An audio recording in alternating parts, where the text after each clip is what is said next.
Good morning, good morning, good morning, New Orleans, and welcome to another edition of the Good Morning Show right here on WBOK 1230 AM. We are blessed to have been awakened again this morning. The Lord planted my feet on the floor and made sure that I got things done that needed to get done before I get over to this Black Talk radio station. That included taking out the trash.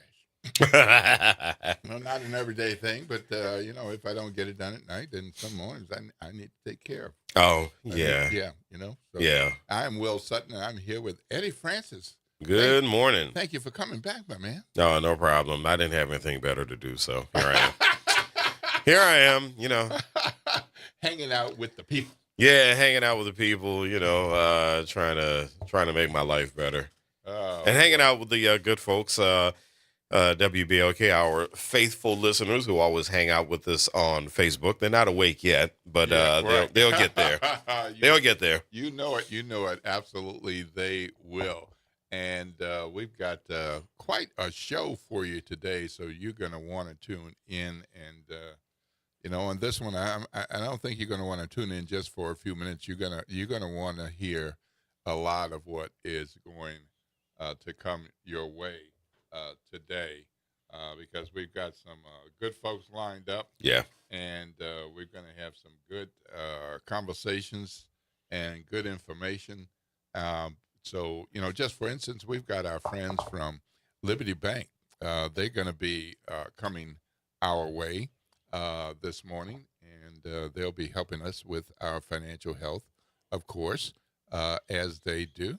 Mm-hmm. And we also going to have our friends from New Orleans and Company. Yeah, telling us about what's going on in New Orleans in this area, and talking about some of the recent successes and some things that we can look forward to. And we'll also hear from Mr. Lamont. Yeah, Dr. Lance Lamont, who is a cardiologist, New Orleans born and bred. He's over in Baton Rouge, and full disclosure, he's my cousin, and I had been noticing that he had been doing these videos about boxing and heart health. He was a cardiologist, so of course he does videos about heart health. And I thought it would be a good idea to bring him on to talk about what it is that we need to do, because I know we're 2 weeks out from Mardi Gras. I know it was 2 weeks ago, but I think a lot of us, our hearts are still recovering from Mardi Gras. So what can we do to further that recovery? And Lance, when I shot the idea by him, he was just all in. So he can't wait to come on and talk about heart health. Yeah, well, none of us would be listening or watching or hearing or anything else if we didn't have the ticker ticking. Exactly. Exactly. And sometimes for a number of reasons, our hearts can be diseased or weakened. Mm-hmm. They're still ticking, but maybe not ticking in the way they should. Mm-hmm. We want to do as much as possible to prevent that situation. And if we can keep the heart ticking until the Lord calls us home, then that's what we want to do. But we got to play our part. Yes. We play our part. And that's what I want him to talk about. What can we do? Right. Yeah, absolutely. Yeah. So I'm excited to hear that, because so often we say doctor, and we don't think of a cardiologist. Right. Right. A general practitioner, a dentist, an eye doc, other types of specialties, but cardiologist doesn't usually get brought up until you need them. And I think it's also important. Lance is a black cardiologist, and I think black cardiologists are extraordinarily important. Absolutely. They speak our language. They understand us. They understand that there are things that we don't understand as everyday people. And they, black cardiologists know how to break things down so that we understand what it is that we have to do to take care of ourselves and take care of our hearts. So definitely looking forward to talking to him about this. Yeah. Yep. It just occurred to me I've never had a conversation with him about his profession. Just the family stuff and just the family stuff. And, I just know him as Lance, who never ages. Yeah, right. Yeah, this man has a baby face. He never ages. Okay, he's like Benjamin Buttons. This dude. It's so yeah, it'll be actually really cool for me to hear from my family member about the work that he does. Yeah, and also on the show today, we're going to have State Representative Kyle Green. Mm-hmm. Kyle is State Representative representing House of Representatives District number 83 in Jefferson Parish, Marrero, in that area. But he has a bigger job because Mr. Green, Attorney Green, is the Louisiana Legislature's Democratic Caucus chair. So there are Democrats and Republicans in the state legislature. They come from all over the state in their respective parties and groups. They elect leaders. There are different types of caucuses, like the Legislative Black Caucus, which he is a member of. And the Democrats caucus, the Republicans caucus, and of the Democrats from across the state, they chose State Representative Kyle Green. So we're going to hear from him because the state legislature goes into session next week. There are a lot of important measures that will be discussed. Some issues from last year and the year before. Of course, health and education are some of the biggies out there. And, of course, who doesn't care about insurance? So we're going to get a preview from State Representative Kyle Green about what's coming up and what we should anticipate. And we'll ask him some questions about things like L.A. Gator. You know, I mean, people want to know. I mean, are we doing this? We're not doing this? We're going to do it at one funding level or another funding level? Or why is it good? Why is it bad? Yeah. You know, so, and what about those insurance costs? Oh, my God. Yeah. You know, so who doesn't care about that? So we will have Kyle Green. And we also be looking at some news of the day and what's happened in our city, our state, and across the nation and world a bit. But we're going to have a lot of folks to talk to, so we'll touch on some of that as much as we can. You know, there's the earthquake in Edgefield. That's where the epicenter was yesterday morning. We broke that news on the Good Morning Show yesterday, not long after it was reported, and news outlets were starting to report it.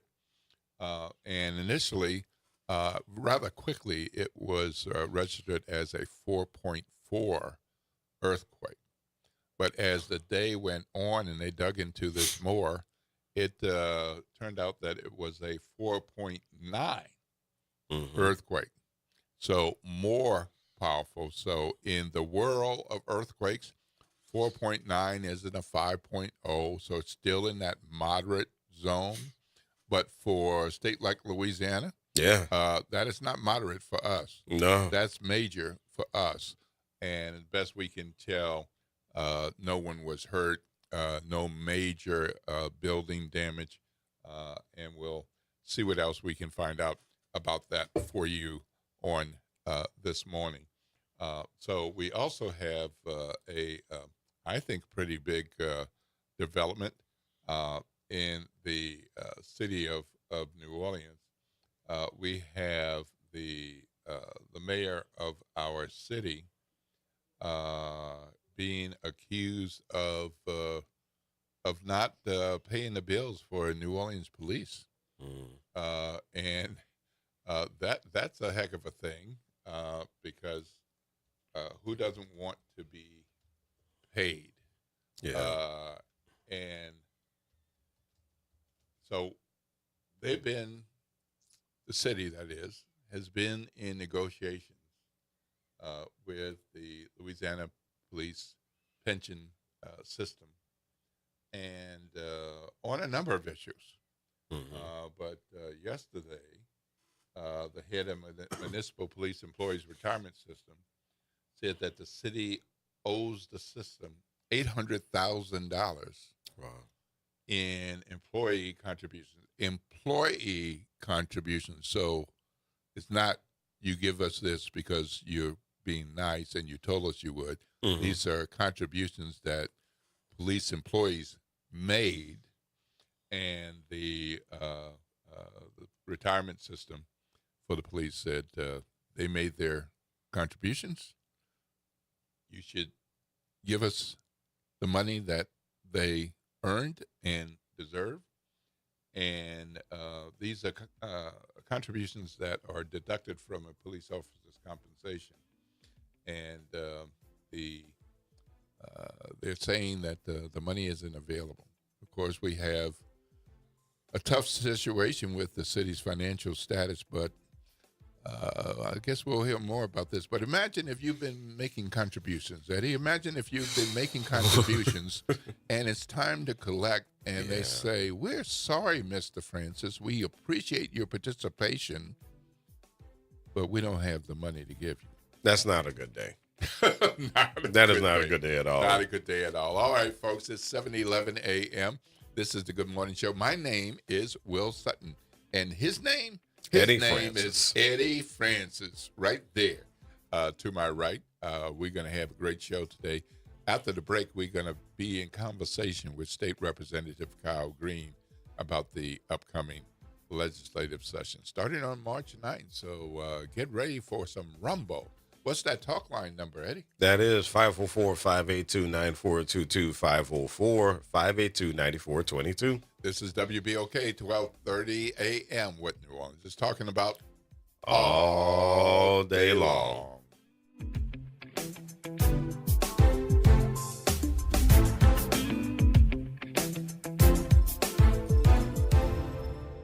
This is your news update for WBOK from WDSU. For all your news and weather, watch WDSU News, New Orleans' leader in live, local, late-breaking news. Today at noon and 4 p.m. Friday morning, I'm Daryl Forges with WDSU News, and here's your headlines.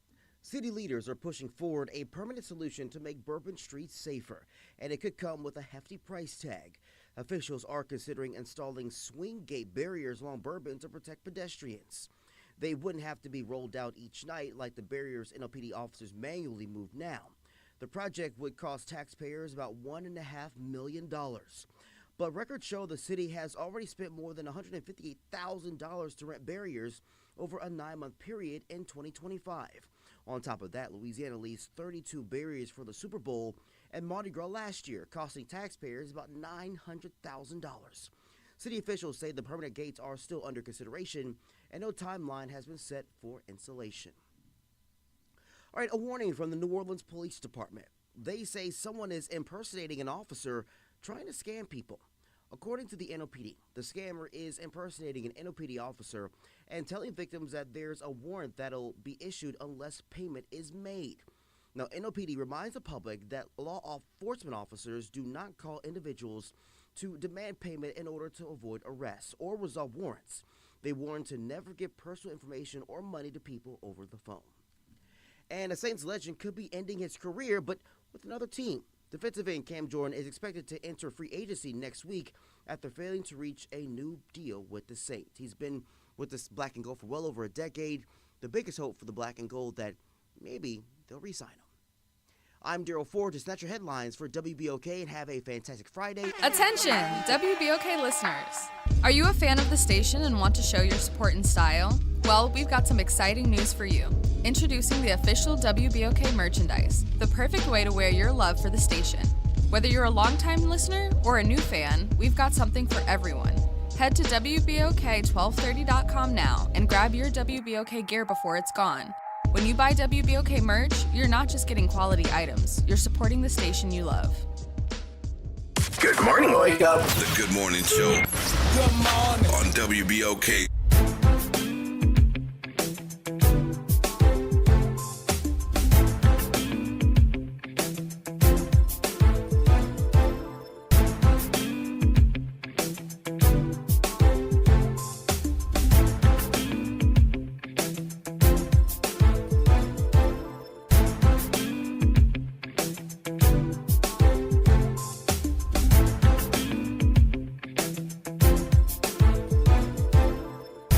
good morning, New Orleans, and welcome back to the Good Morning Show.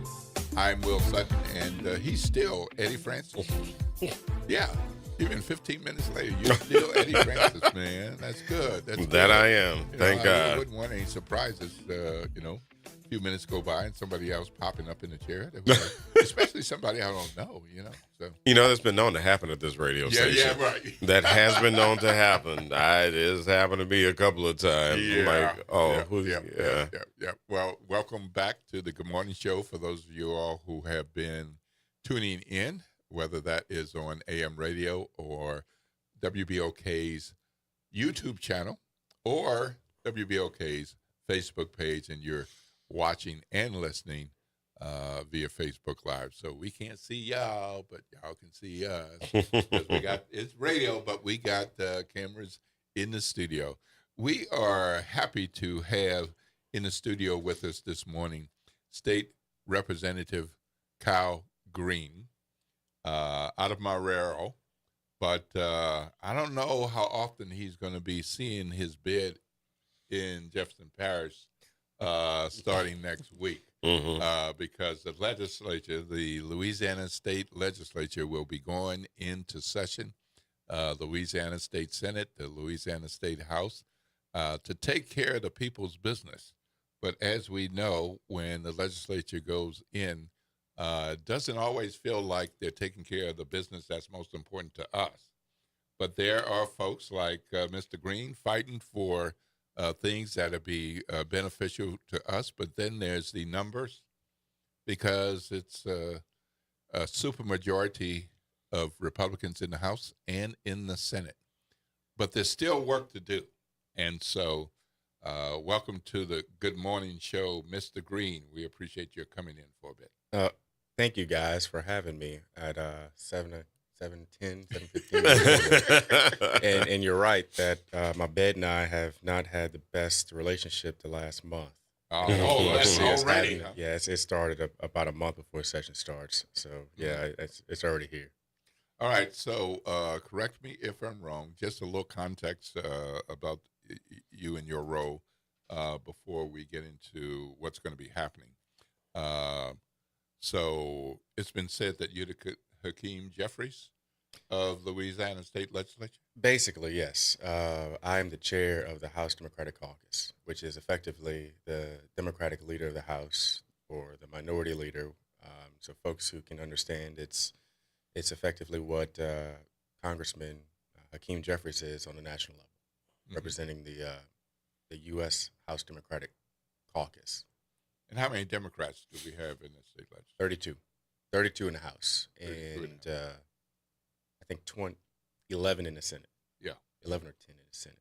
So good number, but not enough to just power through on anything that you... No, unfortunately, we find ourselves in a super minority, which means that if all of the Republicans in the House voted as a block, they can pass constitutional amendments and send them to the voters.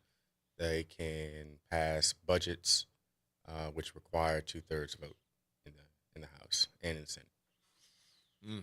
So we got some important issues coming up. Education is always a big issue.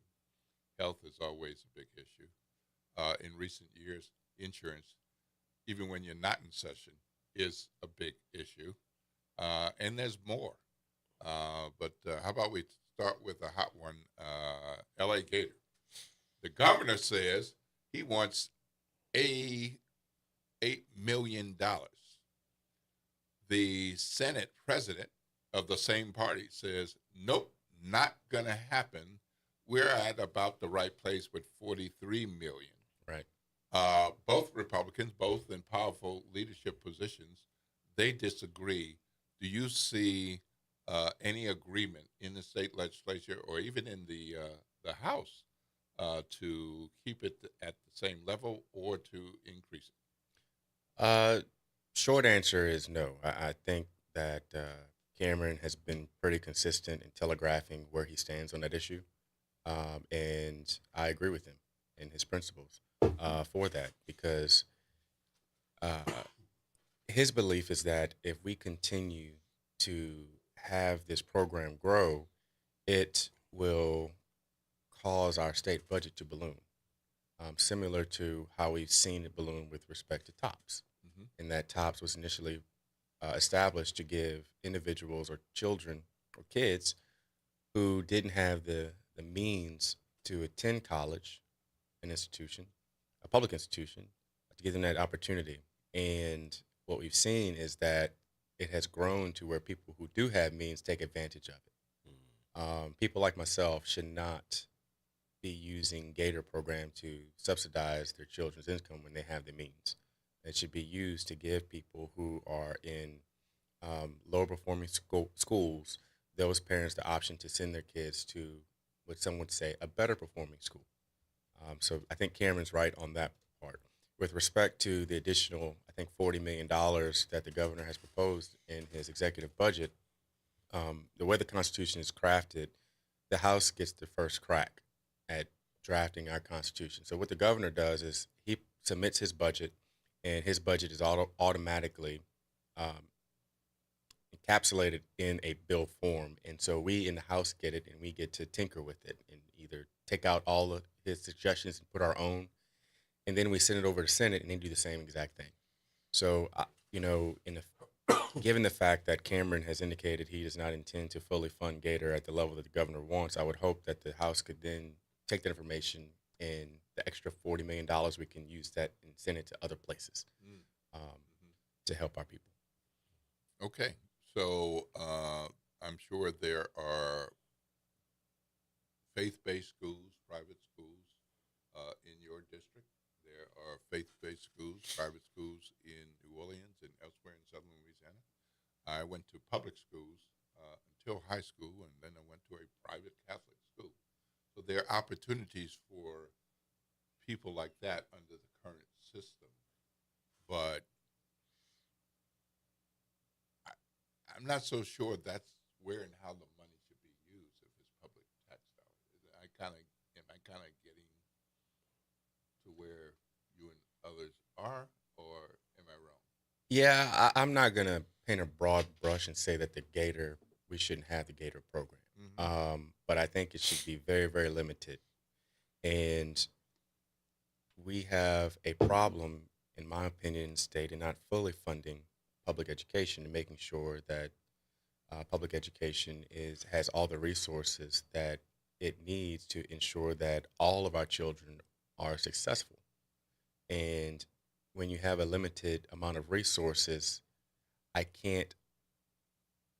it's hard for me to understand the logic of shifting dollars away from an entity that we know has been struggling and then moving it to private schools when no one can give me any data that taking a kid from a public school and moving him or her to a private school will allow them to perform any better, and that private schools are any better than public schools. Well, part of my concern is we use these public dollars for children to go to a non-public school, and many of those non-public schools aren't even responsible for reporting their data. That is true. That has been an ongoing debate in the legislature where we have tried, to the credit of my good friend and now Councilman Jason Hughes, he has been an advocate for ensuring that those private schools that are receiving state dollars are held to the same standard and accountability as we hold public schools. And I think that's only fair. If my tax dollars are going to private entities, I think there ought to be some measure of accountability for what we're doing with those dollars. All right, so that's a piece of education. Then there's the higher education. Of course, we have HBCUs in the state of Louisiana and across the nation that have been underfunded for decades. And then we have these multiple systems, the Louisiana State University system, University of Louisiana system, Technical and Community College system, the Southern University system, and they each have their needs representing a group of individual colleges and universities. They always want more. They each always have a long list of capital projects that need funding. There could be a library at Grambling State University where you walk in and see the mole, and then every time it rains and the rain is coming in, and I'm just using that example because that's something I saw and experienced. And now that building's gone and there's a smaller library built, but that wouldn't have happened without the state legislature. Right. And so there are a number of issues like that. And then in the fundamentals of funding the education with the faculties and staff to make it go. But you also need butts in the seats, and our enrollment is declining. How are you and others looking at what we might be able to do for higher education? Well, a couple of years ago, there was a story that our HBCUs have been underfunded by, I think, $1.6 billion. Yeah. And it may not be a story. That may be a lawsuit that was filed. And,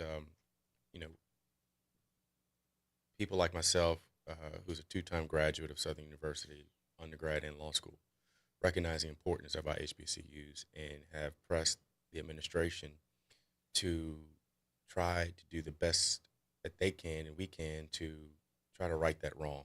And to their credit, they have made it a priority to fund Southern system and Grambling with additional dollars every year. But that's still a drop in the bucket when you have $1.6 billion that you should have gotten over a period of time. LSU is doing just fine. I think their enrollment is higher than it's been in recent memory. And Dr. Tate, who is now the president of Rutgers, did a phenomenal job during his tenure as president of the LSU system. And I think there was an IG report that came out indicating that LSU is in a great place financially. Right. And he deserves a lot of credit for that. Yes, he does. A lot of credit. For those of you all who missed it, and you all might have too, he's president of Rutgers University. When that report came out, I saw that. Yeah, I saw it. He only said 2 words. He posted what they said, and all he said was, "You're welcome." Yeah. Well, to be more specific, knowing Bill had the emoji eyes. Yeah. Yeah, right. It's typical Bill form. Yeah. But he deserves credit for that. Absolutely, he does. Look, when you're in leadership, and many times leaders take all of the blame, but take none of the credit. Yeah. And that's what a leader does. But Bill definitely deserves his flowers for his vision and what he did at the helm of leading LSU system. And I think we are better off for his leadership. And I know history will continue to prove that. All right, well, we're going to have to wrap up and move on with the rest of the show. Really happy that you came here. But what do you think will be the hot issues, the biggest news that will come even the first week and during the legislative session, the issue that everybody knows is coming and it won't be resolved until the last 24 or 48 hours, and how can people follow along and participate? Well, I think carbon capture is going to be a really big issue. That is one that really doesn't have any significance here in our area, but it's reverberating around the state. But people can follow along going to the legislative website. Everything that we do on the floor and in committee is live streamed, archived, so you can watch it after the fact. But it's legis.la.gov. It's the legislative website, and you can see all the committee hearings. You can track bills based on the bill number, the house originated from, the member who authored the bill, the particular committee that the bill has been referred to. You can see everything. And, Louisiana has had a history of not doing a whole bunch of things right, but in terms of the access that we give the public to what we do, it's pretty phenomenal. In that if an individual wanted to pay attention and be engaged, they have every opportunity to do so. Wonderful, wonderful. So, and if you can, visit the state capitol when they're in session. Always good to get there and have them hear your personal stories or your questions. You don't have the same authority and responsibility as an elected representative, but at committee meetings there are opportunities. That's the public's constitutional right to chime in on the bills that we're bringing forth, and I will tell the public that there are many times where an individual will come to the table to testify for or against a bill, and they make a profound impact on whether that bill is successful or not, or even changed, because public doesn't understand that, we only make $22,800 a year doing this, and this is technically listed as a part-time job, but if you do it right, it's not. I say that to say that we don't have the expertise in many of the fields or the subject matters that come before us, so we're relying on the public to give us that information, and we do our best to craft legislation that has a positive impact on the public. So I can't, emphasize enough to the public to please come and share your stories, because we do take that into consideration. And that's with all of my colleagues, both on the Democratic side and the Republican side. Most of us, 99.9% of us, are here for the right reasons, and we want to move our state forward in a better position than we found it. The rub is just we have differences of opinion as to how we do it. Yes. Right. That's always the disagreement, how we get to the point that we all want to be at. All right, wonderful. State Representative Kyle Green, the Louisiana House Democratic Caucus Chair. A little overview about what's coming, and we know there's so much more. So people who really care are going to have to stay tuned come March 9th. And there are going to be developments every day and probably throughout the day. It can be never a dull moment. It can be consuming if, like me, you say, well, I'm just going to tune into this, and it's like, what did he say? Going to have to share this and run this back. So there's a lot. There's a lot. Always a lot up in Baton Rouge, starting on March 9th. Hope you'll come back. And not just at the end of the session after it's all over, but help us understand what's going on along the way. Yeah, anytime I'm on my way to Baton Rouge, I'll be happy to stop in. All right, sounds great. All right, gentlemen. Thank y'all so much. All right. What's that talk line number, Eddie? It is 504-582-9422, 504-582-9422. Well, you want to write that down, because coming up next after the break is Dr. Lamont, and he's a black cardiologist, and he's going to help us think about being heart healthy. And, hey, it's Eddie's cousin. But, hey, the brother is experienced and knowledgeable and skilled. So we want to hear from him. This is WBOK 1230 AM. What New Orleans is talking about all day long.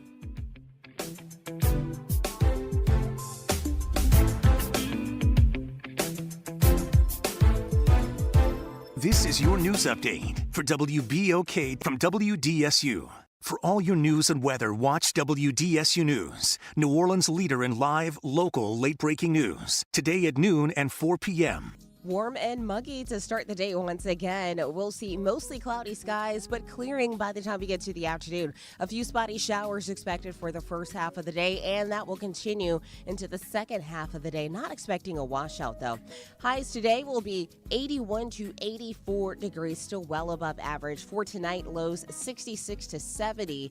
And then for Saturday, back into the 80s, spotty showers. And then for Sunday morning, we're expecting storms to roll through. From the WDSU First Warning Weather Center, I'm Raven Richard. Greetings and salutations. I am Elwood B. Coulon Smith, chairman of the board of the New Orleans Regional Black Chamber of Commerce. We'd like to invite you to tune in every Wednesday at 12 noon on WBOK to listen in on Black to Business and be a part of the movement that's going on. Thank you.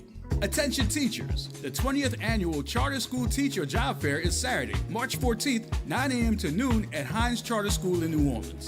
Dozens of public charter schools seek to hire hundreds of professional educators and school workers. Full and part-time positions available. Bring resumes. Register now. The fair is free.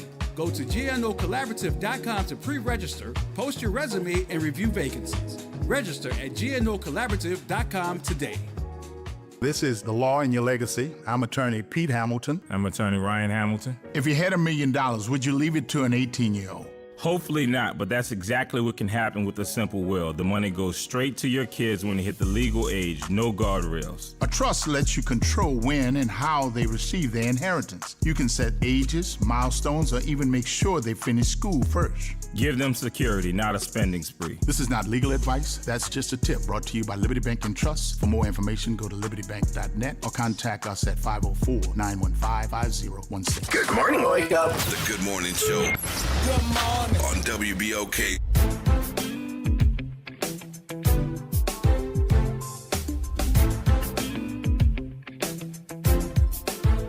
Good morning, good morning, good morning, good morning, New Orleans, and welcome back to the Good Morning Show.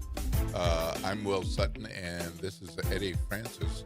It's 7:36 a.m., and we are wrapped up a conversation with State Representative Kyle Green. Good conversation about that. Of course, there's so many things, but we got to as much as we could. I think people particularly interested in that L.A. Gator situation with the governor and the state senate president being split on that. So, but it sounds like no matter what the governor wants, that that one is not going to move forward. But so many other issues, and we'll be in tune. But right now, we're going to have a good conversation with Dr. Lamont, our black cardiologist, and take it away, Eddie. Yeah, Dr. Lance Lamont is a native of New Orleans. He is a cardiologist at the Baton Rouge Cardiology Center.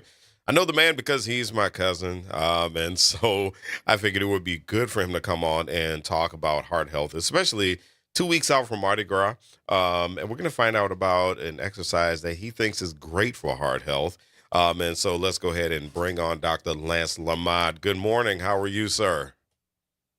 Good morning. Thanks for having me, guys. I'm happy. It's an honor to be speaking with you all. Not a problem, man. And Lance is a class of '85, St. Augustine High School. It's because of his class. We had our senior trips canceled, but I'm gonna let that. I'm just gonna let that. About that. Yeah, I'm gonna let that sit on my salad bar of resentment. Okay. All right. So, Lance, let's get started about first of all talking about what you have seen as a cardiologist about the heart health of the area. So if you were to describe the collective heart health of New Orleanians or other Louisianans, how would you describe it? Well, I've had a little bit of an opportunity to travel a little bit. I've my medical education and training has taken me between New Orleans, Birmingham, and Houston, and even some other places where I've rotated. And one of the major things that I've noticed is that it seems to impact us at a much earlier age. And I can tell you when I first was in training, and if someone in their 30s, late 30s, or early 40s would come in with a chest pain syndrome, I would, we would almost be in a position to dismiss it. But, I've got patients of mine that have had heart attacks in their early 30s. And so that, I quickly learned in my early years of practice that, we have to pay attention to everyone because the risk factors for developing heart disease, those risk factors are so prevalent in our community at home. We are known for our cuisine and our culture, but we do pay a dear price with our health in the long run because of many times because of those habits. And I remember, now that I'm thinking about it, I remember a Facebook post that you did, and this is going to dovetail into the next question. But I saw a Facebook post that you did once when you talked about a patient of yours who loved to smoke cigars, and that person was impacted. So here we are. We're a couple of weeks out of Mardi Gras, and I know people will think of it as a long time ago, but Mardi Gras, we eat well, we drink well, and I use well in quotations. And of course, there are the fellas who love to get around, they love to sit around, and they love to have their cigars with one another, especially. So what does it look like for the heart to have to recover from people's eating habits and drinking habits, especially when it comes to revelry. Yeah, I mean, if you think it even precedes Mardi Gras, because it really starts around Thanksgiving. Oh, well, that's peak true. Of football season. You think about just the sequential nature of these holidays. You've got, the peak of football season. You've got the Bayou Classic. You've got Thanksgiving. You've got Christmas. You've got New Year's, and then you've got king cakes, right? And then you've got the NFL playoffs and college national championships. And so, for months on end, people are, indulging in excesses. And so we know that, rich, heavy, fatty meals can acutely cause blood pressure elevation. It can make the blood vessels a little more sticky. And then if you throw on top of that, any form of tobacco, be it cigar or cigarette smoking, that can potentially create an environment where someone who has a predisposition to heart disease can have an unstable syndrome that can be life-threatening. And so, we're known for this, but people have to keep in mind, particularly our diabetic patients, these carbohydrates can run sugars up through the roof and put people in a crisis. And so, if you want to talk about specifically like the king cake, and, you can't just eat one slice, and if you get the baby, you got to buy another one. And so you tend to have a king cake in front of you the whole season if you allow it. So we really need to kind of take that in mind, and particularly patients who have cardiovascular risk factors really should be intentional about minimizing those excesses. Mm-hmm. Well, Dr. Lamont, this is Will Sutton, and you touched on something that I wonder about, because Eddie and I were talking about your coming on earlier in the show, and yeah. I say that a lot of us, if we do think of doctors, we think of an internist, we think of a general practitioner, we think of an eye doc, we think of a dentist, and cardiologist usually doesn't come up, even if you say, are there any others? And people might be able to, name some other specialties, but cardiologist usually doesn't come up. And when it does come up, it's because we need y'all to kind of fix a problem, as opposed to prevention and preventative health. And so I'll use myself as an example. 70-year-old black man. I think I've been to a cardiologist twice in my life. And one of the things that I did just this season, I'm not saying I did really good, because I did some bad things during carnival season. But I went through, for the first time in my life, I went through the entire carnival season without a piece of king cake. Wow! Really? It was a challenge. It was a personal challenge to see if I could do it, because I love king cake. People have their favorites.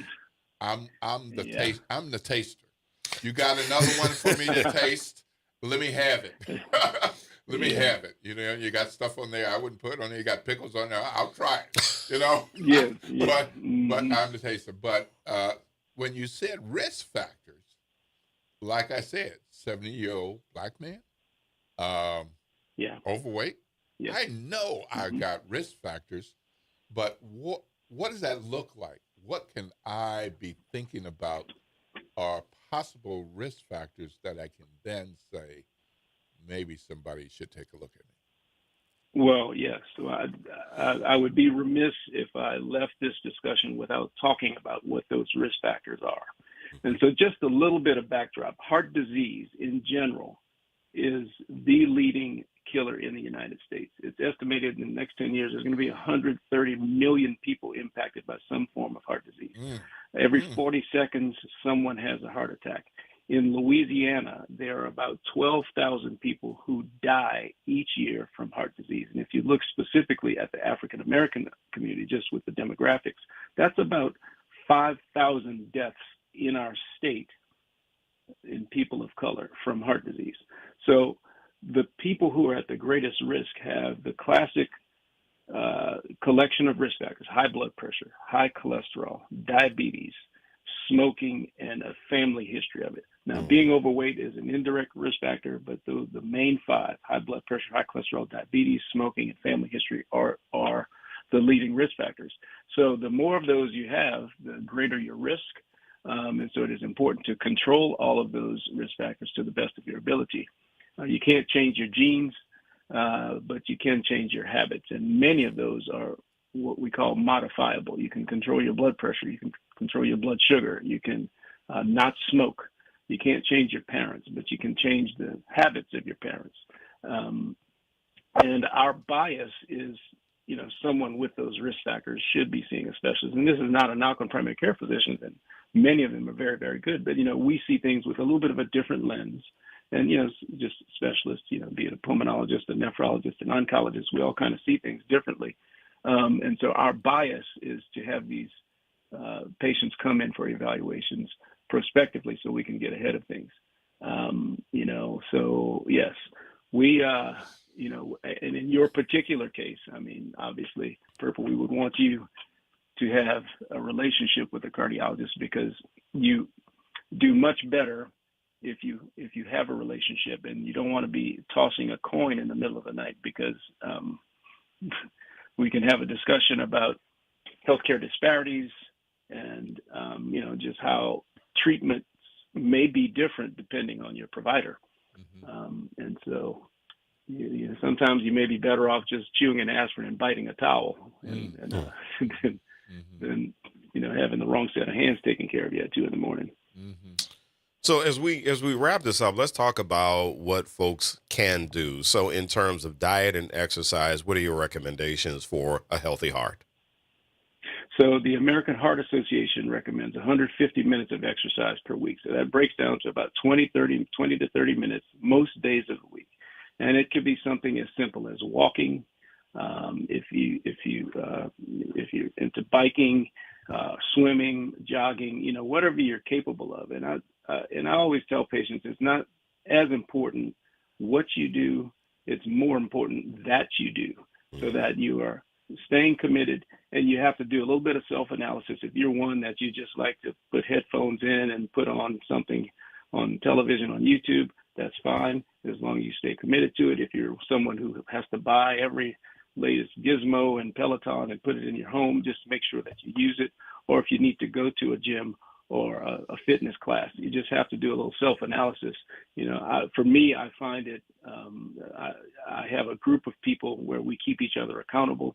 And, if you miss a day, it's nice to have people calling you saying, hey, man, you missed the gym today. What's going on? And, so an accountability partner is important too. And in terms of diet, again, we are, we have some of the best cuisine in the world, but we pay a dear price. So limiting saturated fat. So, basically the obvious things: fried food, red meat, the butter and gravy that we like to bury everything in, and we would have people choosing, leaner cuts of protein sources should be either plant-based or leaner cuts of protein, preferably seafood and poultry over red meat and pork. And also, also maybe up in the ante with using, fresh veggies in cooking, I would imagine could be, Yes, of course. Yes. There's a big push for plant-based eating. And I, personally have been on that journey for just almost 3 years now. Oh, really? So, okay. All right. Yeah. That's how you got the Benjamin Buttons looking going. All right. Got it. Well, and I know that you also, you're a big fan of boxing. Well, yeah. So, I guess the side story is we did own a boxing fitness club. And so, I was asked to mention a little bit about that here and there. But, that is one form that is high intensity stuff. And so there's options in New Orleans. There's Title Boxing Club there. There's Mayweather Gym. There's New Orleans Boxing Club. And so, and you don't, and many of these are non-contact. So I'm not really crazy about getting punched in the face or in the head, but just if that's and you don't have to have a skill. These clubs are welcoming to beginners, and that is one form of exercise. So the point is just finding something that it will keep you engaged. But then you also have to, as you age, you have to be wise and choose activities that are going to be kind to your body, but and then start slowly, but try to engage in something that you're going to stay committed to. All right. Well, thanks a lot, man. I really appreciate you joining us and giving us some insight on heart health, and we definitely appreciate it. And I tell you what was news to me, and I have never thought of it this way, is that stretch between Thanksgiving and Mardi Gras when there's constant stuff happening. So thank you for that. Thank you for that insight as well. All right. And so Dr. Lance Lamott, he is a cardiologist from the Baton Rouge Cardiology Center. Thanks a lot, man. Have a great one. Okay. All right. Guys. Wonderful. Thank you for having me. Wonderful. Lord's blessings. Have a great day. All right. Well, that was insightful. Yeah. Yeah. I did not think about football season. Yeah. I didn't think about Bayou Classic. I didn't think about Super Bowl. I didn't think about national championship football and all that good stuff. So that is quite the eye opener. It really is. I mean, I did that with the King James Carnival, but now it's like pulling back doing Kwanzaa, Christmas, Thanksgiving, classic football. Oh my God! Yeah, and pretty much you'd be talking about at least half the year. Yeah. Oh, and then there's the spring and summer festivals. Yeah, and we have that too. Yeah. Oh boy! Oh boy! Oh boy! Look, we've got much more on the Good Morning Show, and so we hope that you will stick and stay with us. It is 7:51 a.m. There are still kids going to school. Watch out for those school zone speed limits, 20 miles per hour. Not 26 and not 31. Certainly not 45. So be careful. Get where you're going and let them get where they need to be in these schools, getting that education. 7:52 a.m. When we come back after the break, we're going to find out more about what the heck happened with Louisiana's latest earthquake, as my colleague Adam DuVernay, who reported on that the last couple of days and has been reporting on earthquakes for a number of years. So we'll see what Adam can give us in terms of insights and updates. And we've got New Orleans and Company coming up, and we also have Liberty Bank. So stay tuned right here on the Good Morning Show. This is WBOK 1230 a.m., what New Orleans is talking about all day long.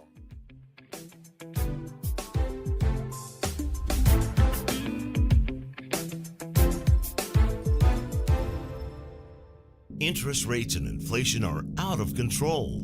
Is your credit card debt also out of control? It's time to resolve your debt and take back control for a lot less than what you owe. If you have $10,000 or more in credit card debt, then you need to call us right now. Debt Fix Pros can significantly reduce the amount you owe, and you could be debt-free faster than you think. I knew we had to do something. Our debt was growing. It was getting out of control, and we just didn't know what to do. We saw an ad for Debt Fix Pros. We called, and they showed us how fast they could get us out of debt. It really was amazing, and now we're back in control. Call now, and we'll show you how easy it is to fix your debt. The call and consultation are free. Call Debt Fix Pros right now at 800-311-5977. That's 800-311-5977. 800-311-5977. Good morning. Wake up. The Good Morning Show. Good morning. On WBOK.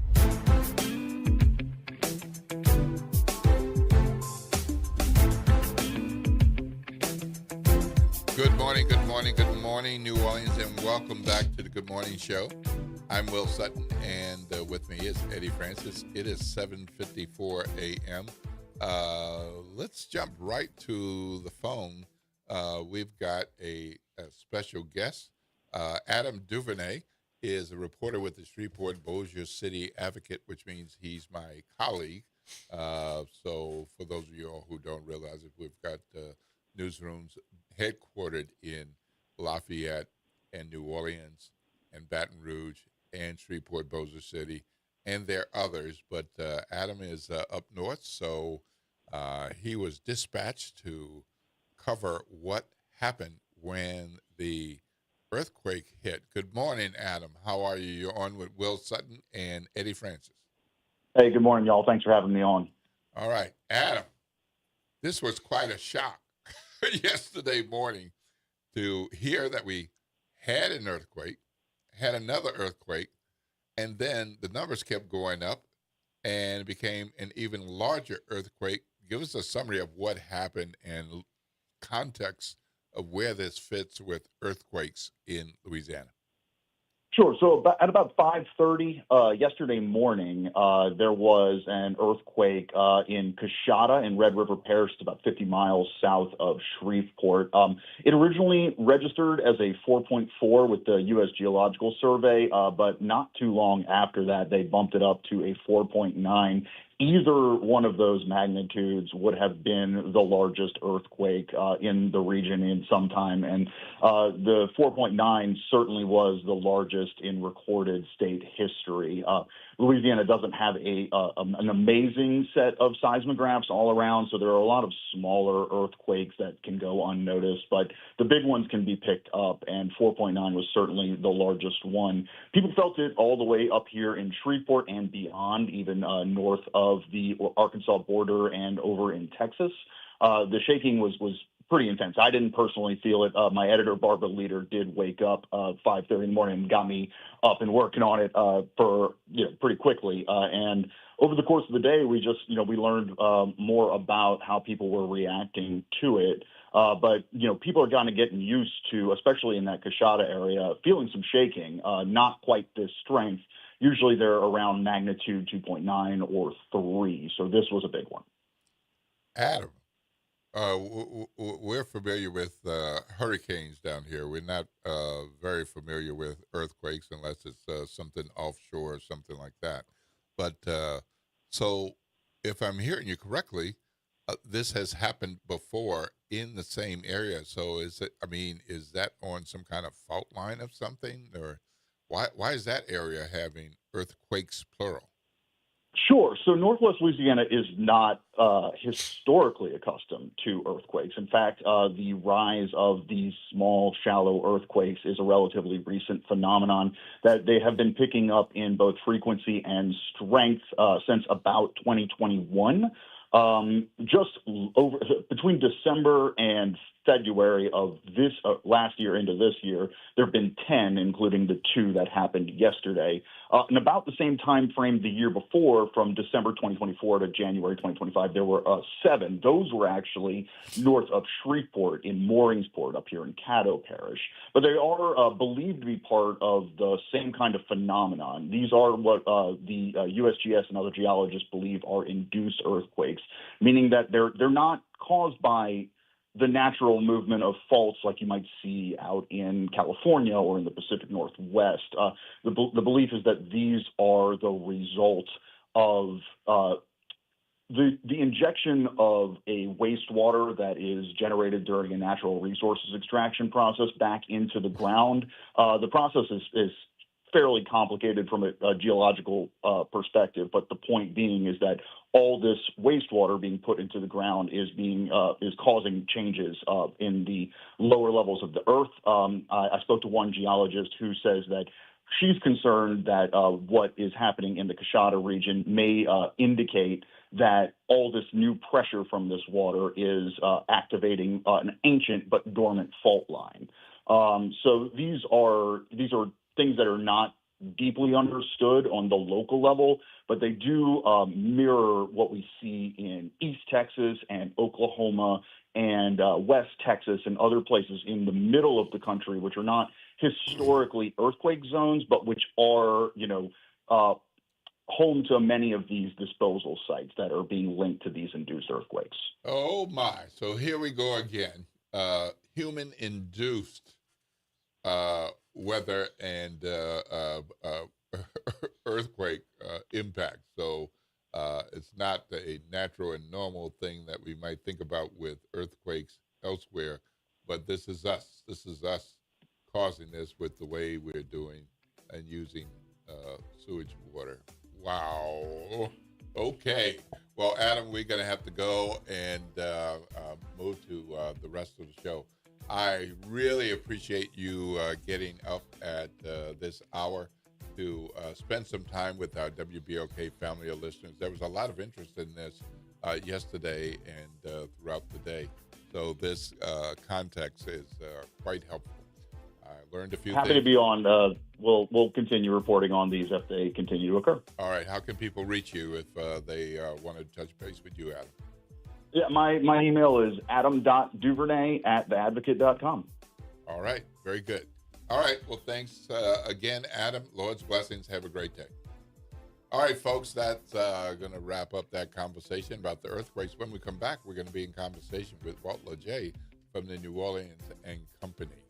What's that talk line number, Eddie? It is 504-582-9422, 504-582-9422. All right. Well, Walt LeJay from New Orleans and Company right after the break. This is WBOK, 1230 a.m. What New Orleans is talking about. All day long.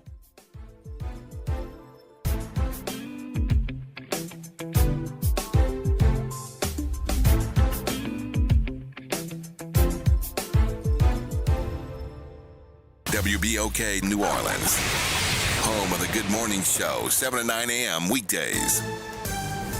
I'm Bree Wood with BIN News Now. New York and 23 states are suing to block President Trump's new tariffs, saying he's sidestepping a recent Supreme Court ruling. Black New York Attorney General Letitia James. And now the president has chosen a different route to accomplish the same unlawful, illegal, and unconstitutional goal. Attorneys general argue the levies are unlawful and drive up costs, citing data shows Americans are paying more of the burden.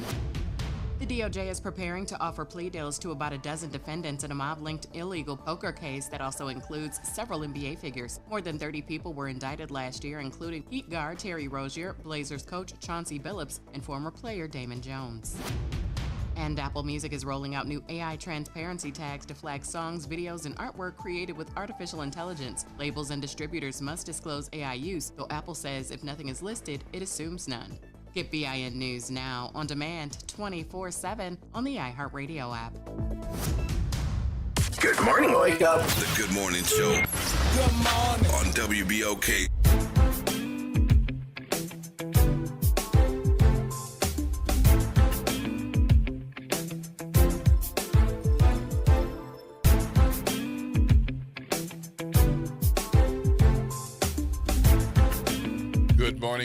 Good morning, New Orleans, and welcome back to the Good Morning Show. I'm Will Sutton. I'm here with Eddie Francis on the Good Morning Show.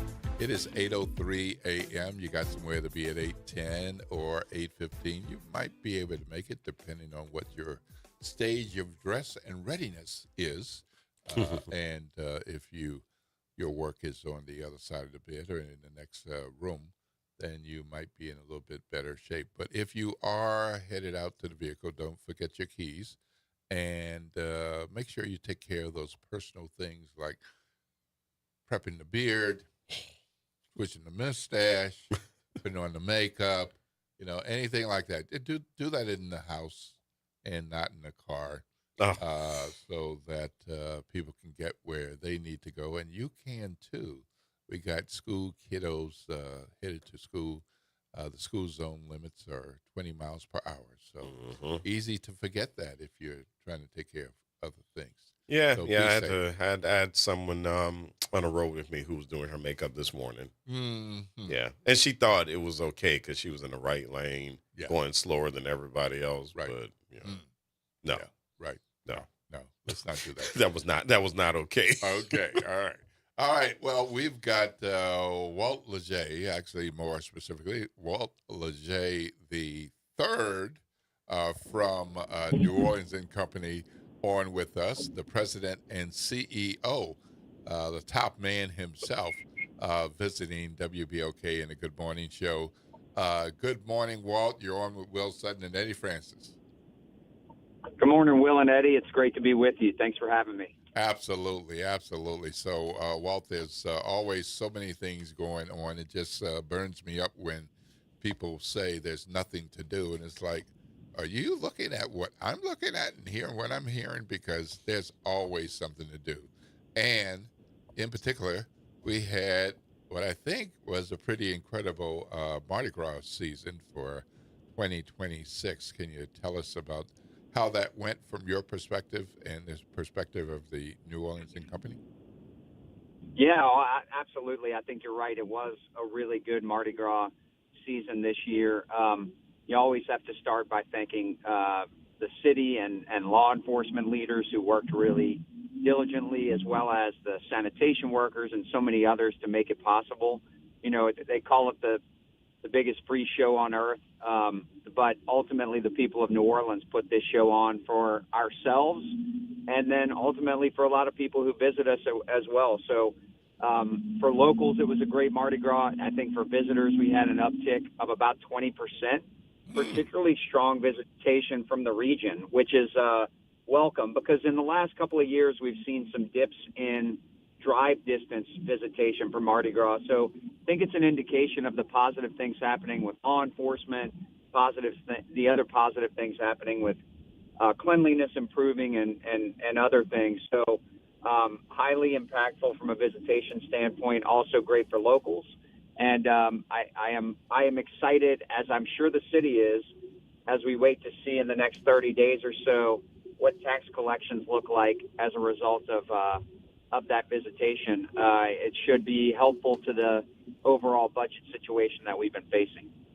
Well, if I have this correct, it's currently notched at 2.2 million visits during the season and 1.2 million out-of-town guests. So those are people who don't live, work, and play in New Orleans, but they came from elsewhere, whether it's an hour away or 8 hours away.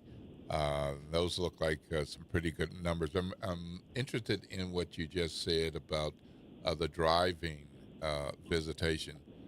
So that means people coming from other parishes or from northern Louisiana or Texas or Houston, Atlanta, places like that. Is that right? So we're gonna capture the overnight visitation as people who are mostly going to be from places like Texas, North Louisiana, more than 50 miles away. I think about half of those overnight visitors actually came from more than 250 miles away, if I recall. Mm-hmm. And so, you know, the important distinction is between what you were referencing, the visits versus visitors. Yes. And what's important about the visits is that we recognize that people from the North Shore and people from Jefferson Parish and people from Ascension Parish and all the other parishes that are relatively close to us, that makes up about, 1 million of those visits, quote unquote. And many of them came in more than once. So you're going to get counted multiple times if you are a visitor that is from that closer distance, and you're captured in that visit count. But that's still an important number. Those folks are on the parade route. They are spending money in retail outlets. They're stopping at grocery stores and buying ice and various beverages. They're going into our bars, our restaurants, and they're spending money here. And so that's meaningful for the people who work in our industry, and certainly for the businesses that invest in our city as well. So a little bit of a distinction between those visits and the visitor that's being captured as more of a out-of-town guest. But both of those numbers were strong this year, and that's what we want to see. It's certainly what we're looking for with the other events we try to attract as well, because there is a balance between the types of visitors, what they spend, what their impact is on the economy. Yeah, and one of the things you mentioned was the New Orleans Police Department and law enforcement. Certainly we have had significant drops in crime, overall, violent crime in particular. So I'm guessing that a number of these folks who are from outlying parishes in particular and from other places in Louisiana felt more comfortable, more safe coming in the city and participating in Carnival this year.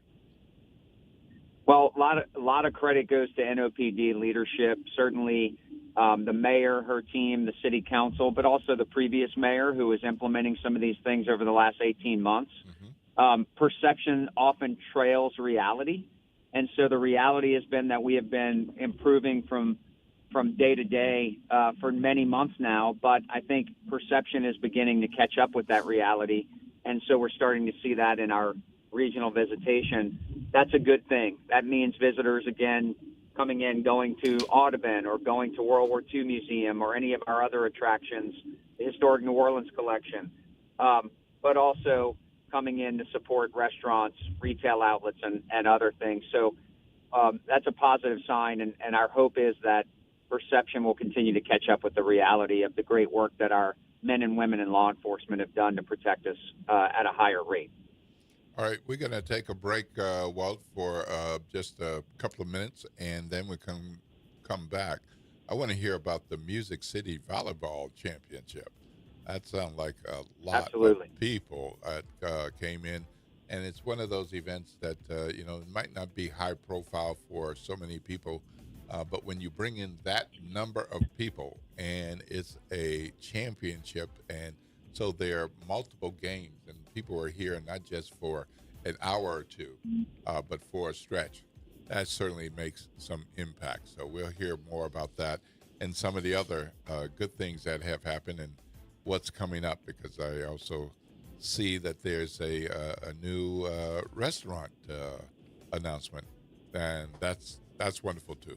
All right, what's that talk line, Eddie? 504-582-9422, 504-582-9422. You're listening to WBOK 1230 AM with New Orleans, just talking about all day long.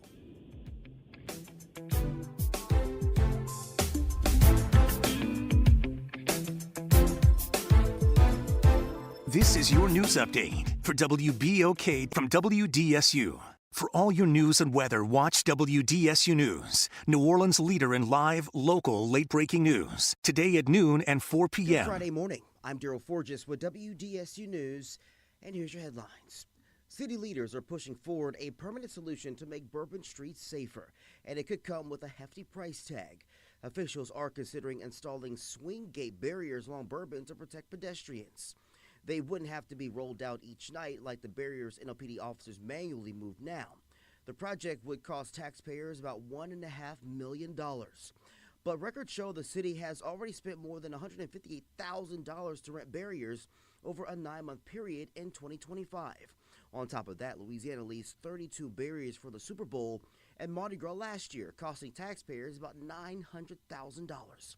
City officials say the permanent gates are still under consideration and no timeline has been set for installation.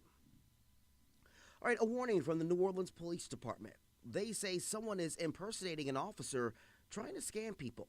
According to the NOPD, the scammer is impersonating an NOPD officer and telling victims that there's a warrant that'll be issued unless payment is made. Now, NOPD reminds the public that law enforcement officers do not call individuals to demand payment in order to avoid arrests or resolve warrants. They warn to never give personal information or money to people over the phone. And a Saints legend could be ending his career, but with another team. Defensive end Cam Jordan is expected to enter free agency next week after failing to reach a new deal with the Saints. He's been with the Black and Gold for well over a decade. The biggest hope for the Black and Gold that maybe they'll re-sign him. I'm Daryl Ford. That's your headlines for WBOK, and have a fantastic Friday. Late nights are made for chillin', and you can do just that every Sunday night at 10 p.m. as DJ Wick brings you The Love Zone. It's the perfect way to top off your weekend with your favorite old and new school ballads. So sit back, relax, and let DJ Wick take you to the Love Zone on WBOK and on the World Wide Web at WBOK1230.com. Good morning, Wake Up. The Good Morning Show. Good morning. On WBOK.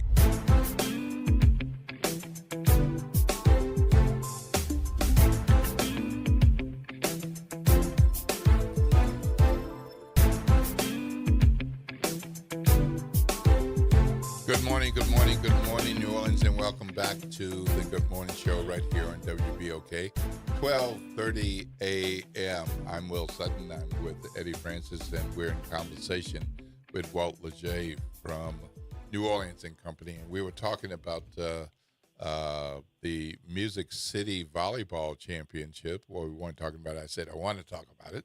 The Music City Volleyball Championship. Tell us about that.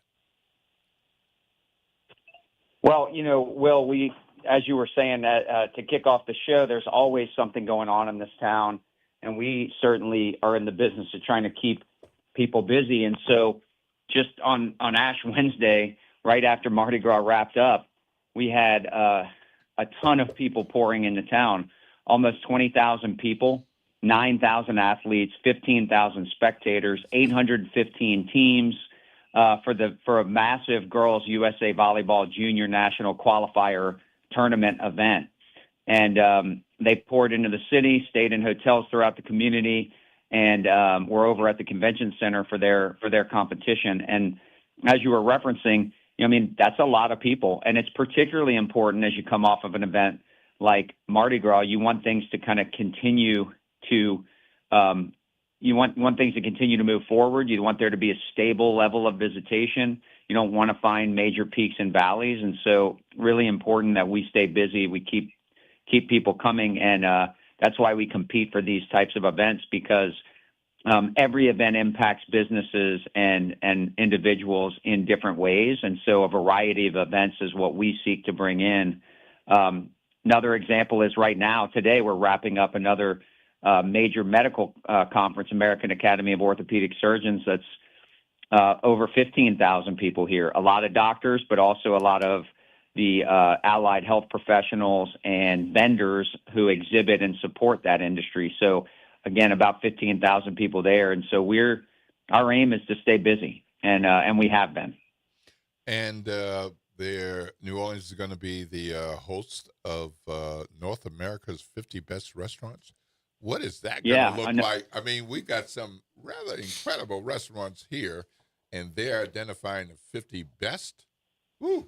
Yeah, so this is a great event. In fact, last year was the inaugural event hosted in Las Vegas, and our very own Dakar Nola, Serene Mbai, was named the 6th best restaurant in North America on that list. So World's 50 Best is the brand. They are a major media company that operates in this space. They have 50 best restaurants, 50 best hotels, 50 best bars. And we've had a couple of restaurants who have shown up on these lists in the past, and a couple of bars that have shown up on these lists in the past. One of the keys to hosting this event from our perspective is there are about 1,000 judges who are anonymous, who make the recommendations and do the judging. The best way for us to get those judges here is to host this event, and that's why we've stepped up and partnered with them to do it. We know that by having the event here, more of those judges will have an excuse to be here in our city, will get into our restaurants throughout the community, and will therefore elevate the opportunity for our restaurants to be on lists like this that then get pushed out all over the world and create a reason for people to want to visit. So a really exciting opportunity, celebrating these great restaurants, but really bringing those judges to our community in a way that opens up our industry to even more recognition. And in a competitive environment, we need all the help we can get. Well, this is Eddie Francis, and I'm looking at the list, and one of the things that strikes me is that New Orleans continues to be this, I don't know, I don't want to say underrated, but we seem to be a pretty strong destination for diverse athletic events. You know, people think about football and basketball sometimes with us, but yeah, you have the volleyball championships, but then also the X Games. And so that really stands out to me as far as New Orleans being a destination for athletics event. Talk more about that. Yeah, thank you. I agree. You know, we want to continue to be a center for athletics and to attract people for it. We see the data. It's clear that one of the things that people make decisions around where they travel is based on sporting events and things that they're passionate about. That's one of the reasons why we were excited about X Games. It's a different sort of demographic. You know, I mean, the demographic here it does skew younger. 14 to 30 is much of the focus and the fandom. Of course, parents will travel with their kids as well, and so it's a family event. And this X Games event, as you may know, it's extreme sports. You know, this is skateboarding, it's motocross, it's BMX bike racing, and also tricks and other things. And these folks have an extremely broad reach on social media through streaming platforms. And we are going to be able to reach a whole new audience of people. And it was really great yesterday as we made this announcement with two of the athletes, one a BMX biking champion Kevin, and then Reese, who was a 13-year-old skateboarder, and she's one of the leading skateboarder, athletes in the world, not just in women's skateboarding, but in skateboarding in general. And for them to talk about how much they were excited to be here in the iconic Superdome, probably the greatest stadium that these types of competitions will have ever been in. And they talked about New Orleans as a championship city. That's certainly something we want to continue to celebrate and tout, because it means the ability to attract other events. But what's also really important about X Games is it happens at the end of July. And we all know that July can be a little less busy for us in your average years. And so we'll have influx of people in for that, but we'll also have ESPN, ABC, ESPN2, and various digital platforms carrying those events all over the world. So great opportunity for us, excited to host it. It'll be the first time that they have a teams-based competition component to it. It's generally been an individual sport. So that'll be exciting. And we're really pleased that we were able to compete and win this event at a time when it can be impactful for the community. Well, I was looking over the list of so many things that have happened and so many things coming, and Eddie and I were looking at it, talking about it, and it's like Sail 250. It was like, oh, we got sailing coming as another sport. Yeah, but I guess we misinterpreted that. Whoops. Yeah, well, sailing on the lake is a sport, and we certainly have some of it. Sail 250 is a little bit more geared towards celebrating America 250, but focused on the maritime portion of it. And so we get to kick that event off, which is a real honor. There'll be 5 cities that participate in Sail 250 over between May and July of this year. New Orleans kicks it off. The vessels will then move on to Norfolk, Virginia, Baltimore, and then ultimately New York City for the 4th of July, and they'll finish up in Boston after that. We'll have ships from the United Kingdom, the Netherlands, Argentina, Chile, Ecuador, Peru, Colombia, Uruguay. There'll be some military vessels, which I think will be really fascinating, but also tall ships, which are the more historic ships that have sailed and that we've had in previous iterations, maybe never with a contingent that is this big. And so May 27th through June 1st, we will be able to celebrate not just an attraction, an exciting event for families, a free event for people who want to come in and take advantage of it, but we'll also be able to celebrate the maritime legacy and importance of our city and how it has for generations connected the heartland to the global economy, continues to function at a high level for us. And that'll be downtown. It'll also allow a lot of access to partners like Audubon, Historic New Orleans Collection, National World War II Museum, and so many more. And a lot of excitement around that event, a lot of great partners who are helping us to make it happen. And it's another opportunity to highlight New Orleans to the globe. Well, I don't want to just skip over that one word that you said that I think a lot of our WBOK family of listeners always like to hear. Free. Free. That's right. I said it. Free. Family friendly. This is about as family friendly festival as you can get. Of course, there's going to be great food, great music, and some other great things along the riverfront. But yes, free and open access to these incredible vessels, incredible crew members.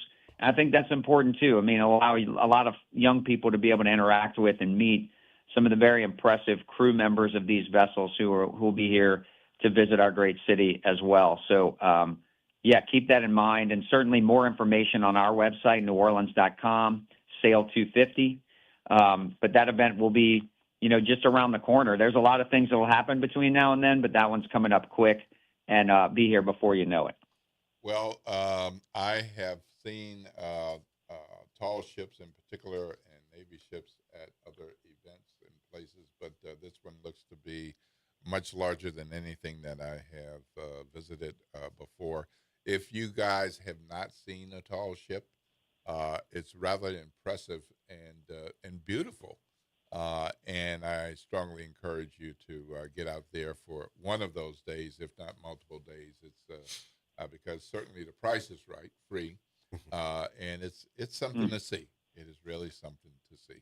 Look, Walt, we're going to go and head into break. And before we do, I want to ask you a more newsy question.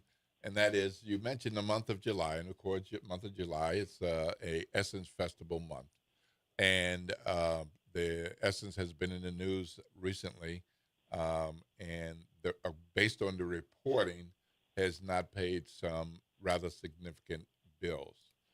We know from the Montreal Convention Center leadership that they will not be able to proceed and use the convention center as they have unless and until that set of bills are paid. I'm sure there are talks and conversations about what can be done, payment plan or whatever. Are you and New Orleans and Company looking at this, because it's been such a significant and important part of our annual festival calendar, and in July in particular? Yeah, well, of course, Will. It's a critical event for us. It's an important event. It's a long-standing event, and we remain very committed to working with Essence and the city and the state and all the other partners. We very much are at the forefront of this relationship and have been for many, many years. And as you mentioned, it is critically important to this time frame in our city, but also it's culturally and historically significant. Mark Morial, during his leadership of the city, helped to build and create and attract that event, and it has become much more than just a concert and much more than just an event. And so it's important to us. I know it's important to the mayor. It's important to the convention center, the Superdome, the state, our state legislative leaders, and our city leaders. And so we're all going to keep working diligently to get where we need to go to have an amazing event in 2026 and beyond. But certainly these bills need to be paid. There's not a lot of wiggle room on that. We are providing investment and have provided significant investment to support this event, as have the city, the state, and other entities. And so getting caught up and straight with that, with vendors, but not just the convention center and the Superdome, but of course others that have serviced the event, that's important. And my expectation is that that's going to happen. We're all going to keep working together to ensure a high quality event going forward. But, like I said, key partners and a valued event. And we're certainly committed to moving forward in a positive way. All right. Thank you so much, Walt, for being with us this morning. Looking forward to some of those special events and activities. There are a number of others, folks, that we didn't even get to. So that's right. Visit. Always a pleasure to be with you. Thank you for the opportunity. Absolutely. Catch up soon. Lord's blessings. Take care. Have a great day. All right, folks. We had a great conversation with Walt Leger from New Orleans and Company. And up next, we're going to have a great conversation with our friends from Liberty Bank, helping us to be financially healthy. It's 8:28 a.m. If you got to be somewhere at 8:30, you got 2 minutes. So hopefully it's on the other side of the bed. Otherwise, if you are driving, you're going to be leaving home and heading out. Please remember the kids as they go to school. There's another 32 minutes of 20 miles per hour speed limits around the schools, and we want them to be safe just as we want you to be safe. Make sure you have all the things you need with you for the day, and get on your way and be safe, and make sure you get there and make sure they get there too. This is WBOK 1230 AM, what New Orleans is talking about all day long.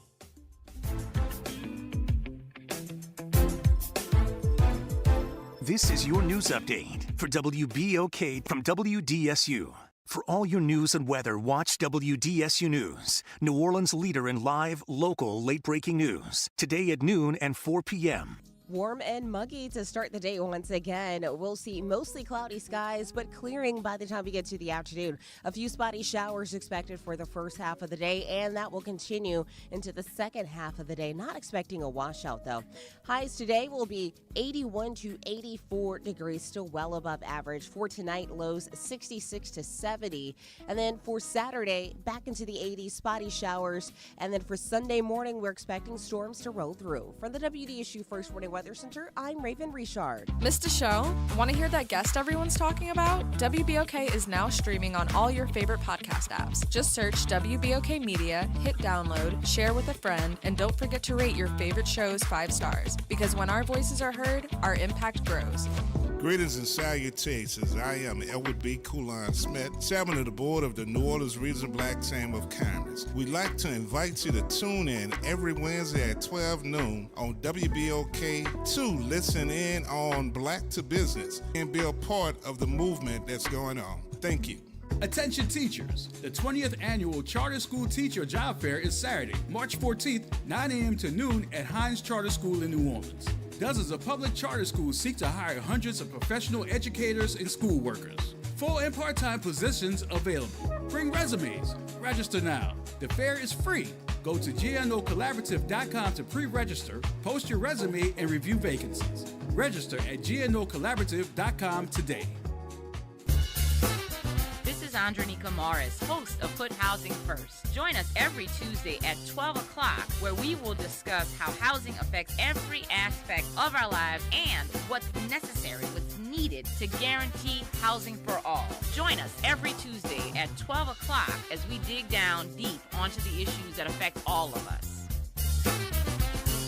This is The Law in Your Legacy. I'm attorney Pete Hamilton. I'm attorney Ryan Hamilton. Comparing the cost of wills, successions, and trusts. A will might only be a few $100s, but your family could end up paying more in legal fees. Trust costs more upfront, but saves time, stress, and potentially thousands. Think of it as paying a little now to avoid a big bill later. Smart planning means big savings for your family. This is not legal advice. That's just a tip brought to you by Liberty Bank and Trust. For more information, go to libertybank.net or contact us at 504-915-5016. Good morning, Wake Up. The Good Morning Show. Good morning. On WBOK.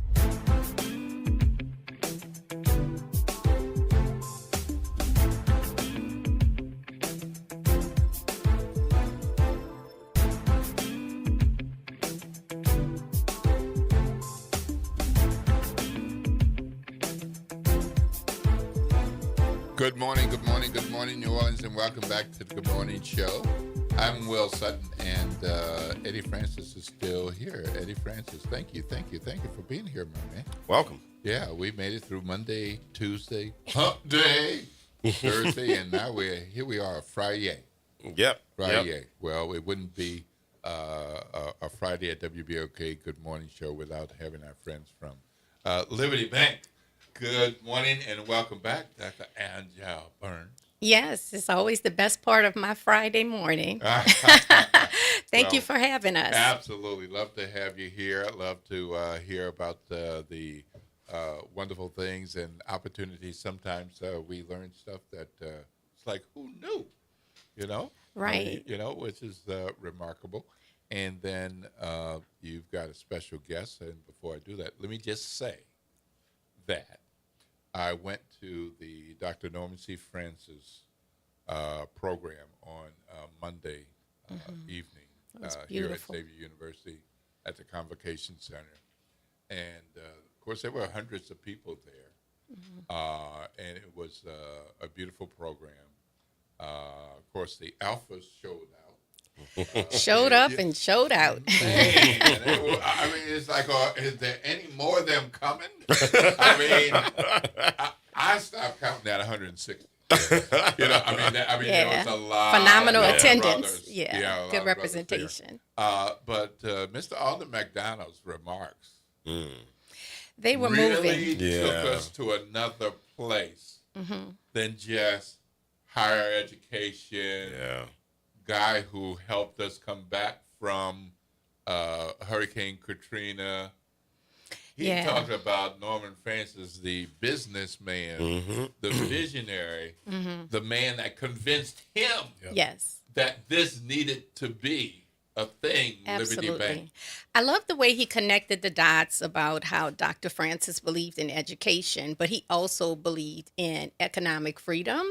And he put his life's work before into both of those causes, and how you can really change one's life. And generational wealth can be created through pathways of education and economic freedom. And I love the way he tied those two together and talked about how impactful just to have done one of those, for one man or one woman to do one of those two things, but to spend your life's work doing all of that and impacting generations of families. It's amazing that Dr. Francis did that. Yeah, it's so amazing. I was in the audience, and I really appreciated that. For those of you who missed the whole program, or you didn't hear Alden McDonald, I suggest you go to the video and rewind it and play it, because it's well worth it. It was so rich, and there were so many prominent and important people in the audience.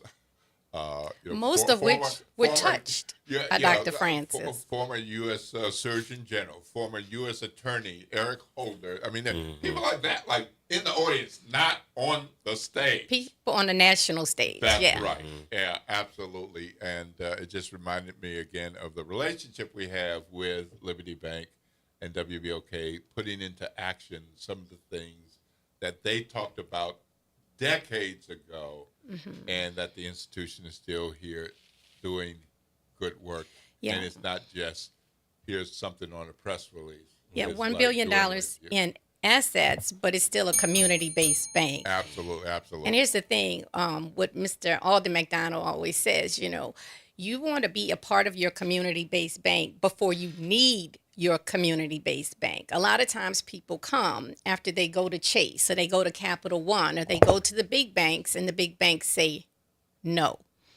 And then you want to try to establish a relationship with Liberty Bank.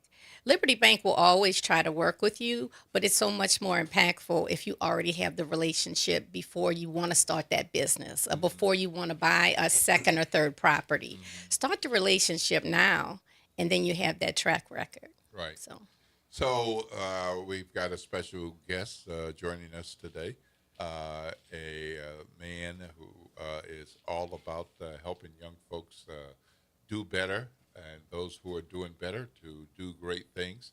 We've got Larry Washington, president of the Junior Achievement of Greater New Orleans, back with us, and there's a connect because Liberty Bank has been supporting some of your work. Absolutely. Good morning, Mr. Washington. Good morning, and thank you guys for having me. As I listened to that exchange about Dr. Francis and Alden, and just the history of connecting what Alden has done with Liberty Bank and what Dr. Francis has done, this intersectionality of like economic mobility for this community, I think is what I heard through all that. That was the common thread. And when I think about the work that we've done and we continue to do, it's all about how do we have economic mobility for young people right here in this community so they can take advantage of all the great things that Liberty Bank has. And that's one of the many reasons why we're so thankful for the partnership that we have with Liberty Bank. Yeah, and so you all have partnered to do more for children and young adults. I think sometimes when people hear junior achievement, they think high school. They do, and what I've always tried, as of late, tried to really correct people about is we do work kindergarten up to the age of 25, and I would even venture to say we do work even beyond that. When you think about one of our pillars, which is about financial literacy and financial capability, those are things that transcend ages, right? And so the same conversations we're able to have with young people about how do they become financially capable are the same conversations we can have with adults. But I think what I'm most excited about is we've had a long history here in this community. I think the last time I was here, I shared the fact that we're an organization that's been around for 70 years. More importantly, this year, we're reaching our 1 million student. And so when you think, when you think about that's amazing. That's a thing, right? That is a thing. And that's a thing to be celebrated because that's not just 1 million students. That's 1 million lives impacted. That's 1 million opportunities that we've had to influence not just how young people and just people in general in this community think about financial literacy and think about their finances overall, but we've also been able to connect them to opportunity in ways that they never thought they could be connected before. You said, folks usually think about junior achievement and they think kids and children, right? I think they also think this very finite definition of our organization, which is just about financial literacy, even though that's a big part of it, right? We're also an organization that invests in entrepreneurship with young people and young adults. We're also an organization that helps to connect young people and young adults to high-wage, high-growth careers, right? And so that's all a part of making them financially capable, but we do it in a very significant and meaningful way. Yeah. So one of the things that you've been working on is the financial literacy state mandate. Yeah. And that seemed to be very specific, focused on semester at a time, course, that kind of thing. Talk about that a little bit. Yeah, I can. And that is something we're very proud of because the state, of course, mandated that every young person, beginning with the class of 2028, graduates with a full year or a credit of financial literacy. They've also, of course, given some leeway to how young people are able to do that. But what we knew when that came down is that our schools, our young people, our educators needed a solution that was, one, a great solution rooted in great material, but also they needed to understand how this could be implemented. And so we went about the work across this state of working with educators, with other J offices in Shreveport and Baton Rouge to develop a curriculum that met that state mandate. So that was one of the things that we had done. What we also knew is the state gave, again, other ways in which young people could achieve this credit. One of those ways was a proficiency exam, right? And so actually right now we're working with a local high school who's utilizing that proficiency exam as their means to kind of check the box for young people, but we're providing the education and tools and resources they need to prepare for that exam beforehand. And then the last piece about this mandate is young people need to apply what they've learned when it comes to financial literacy and capability. And so with the help of Dr. Burns, we have put together some tools that young people can use to build a portfolio of skills around financial capability. So they're learning about budgeting. They're learning about credit and debit. They're learning the impacts of those things. And probably the most important thing that impacts our community, they're learning the impact of a credit score and what that opens up for you or closes for you, right? And so we're doing all that work in that space. But again, our work goes beyond that. And I think as we once celebrate the fact that we've reached this 1 million student, which I have an incredible announcement about that. But as we think about the fact we've reached this 1 million student, our conversation has shifted to how do we reach the next 1 million? And I'll say in short, the way we look at our position in this work is in this region, in this area, and for those who are not aware, we not only cover Greater New Orleans, but we also provide programming through 13 parishes throughout Southeast Louisiana. And then, believe it or not, we also cover the entire southern half of the state of Mississippi, where we're providing programming. But that's huge. It is. I mean, Greater New Orleans. So first of all, people are used to New Orleans-based, New Orleans responsibility, or neighborhood, a part of New Orleans. And if something is New Orleans, and it's like all of the city, all of the parish, it's one thing, and then people might just think Metairie and Kenner if you say Greater New Orleans. Greater New Orleans, it's like, okay. Well, here it is, right? It's like Greater New Orleans. It's like Southern Louisiana and Southern Mississippi. Exactly. Well, here's the thing: regionality is a thing, and particularly when we think about economic development, when we think about how we can leverage resources to move things forward, we can't just do it alone, right? It has to happen with some connection with others. And I think the footprint that we kind of cover with junior achievement is representative of this economic engine that helps power this entire region. And so I think that's why it's important that our work kind of spread across that geography. But again, I guess my point is within that geography, beyond just the financial literacy stuff, we're doing all the things that we can to expose young people to what are the great opportunities available in this region. I'm not from New Orleans. I don't think that's a shock to anybody, right? Yeah. But I'm not from New Orleans, but I came here. We love you anyway. Thank you. Well, no, but I came here to this city because you for choosing us. Yes. There you go. Yeah. But the point is, I came to this city because there's so much opportunity here. There's so much rich history here. But if we're going to be honest, many of our young people leave because they don't see that opportunity for themselves. And I think it's our obligation, not just junior achievement, but our collective obligation. That's right. To ensure our young people stay.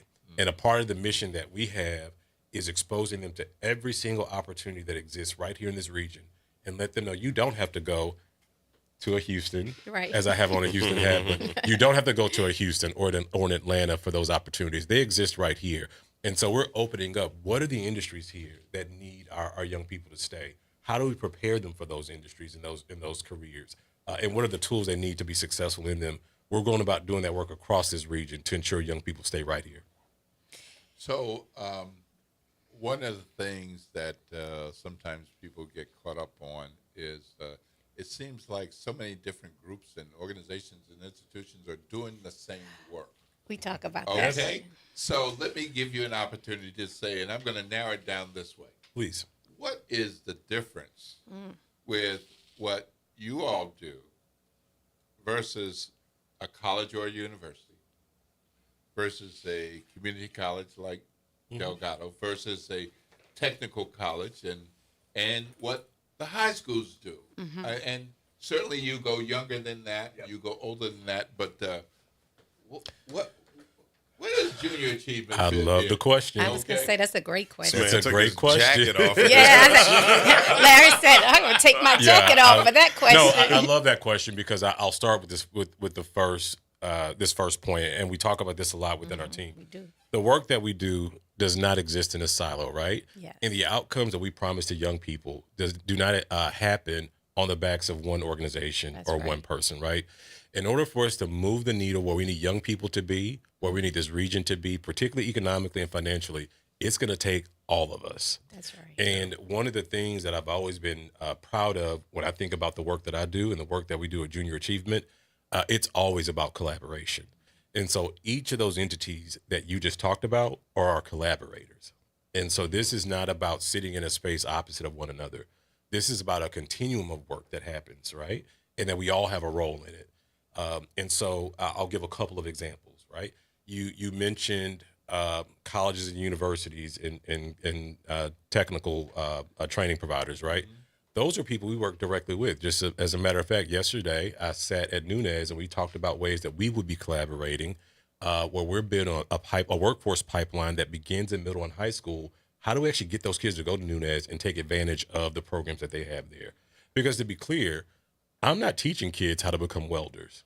I'm teaching them that the opportunity of being a welder exists, and this is the pathway to access it, right? And so it's about how do we collaborate. Even you think about schools themselves.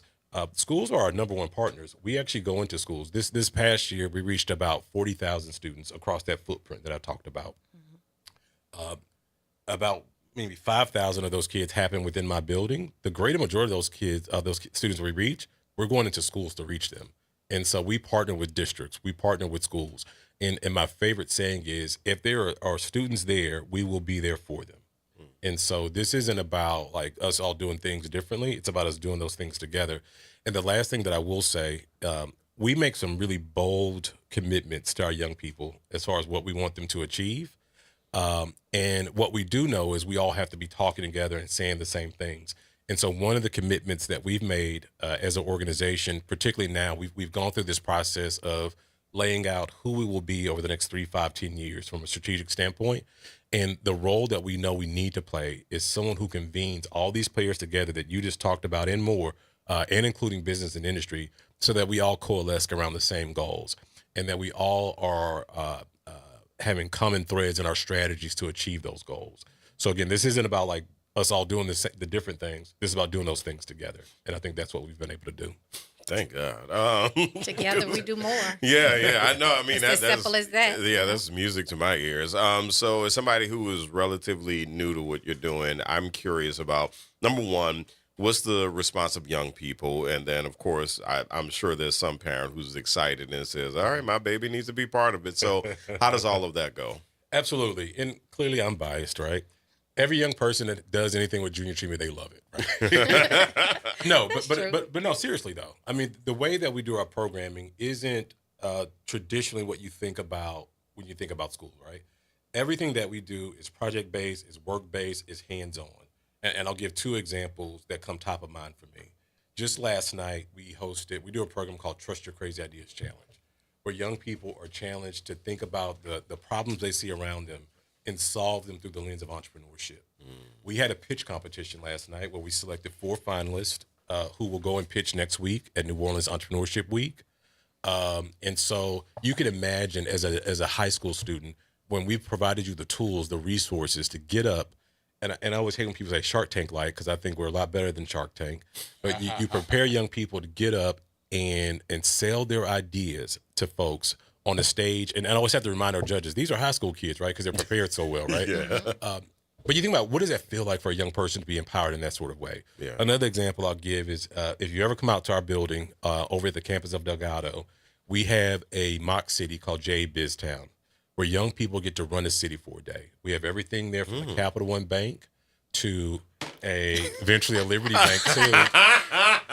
We love JA anyway. We do. Hey, but look, we are in talks about getting Liberty Bank in there. But we have everything from that. We have an auctioneer. We have a State Farm. Yeah. We have all these different businesses that these young people are running. It's amazing. And so you imagine being a 5th grader coming into a city that looks and feels like the city that you live in, and you get to be the CEO of a business. Mm-hmm. You get to be the CFO of a business, and you get to learn those lessons real time through application. I'd venture to say young people love the work that they're doing with JA.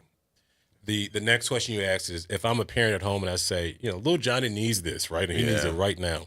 I would say, go and advocate with your school. We had that conversation just now about, how are we connecting with these other folks, right?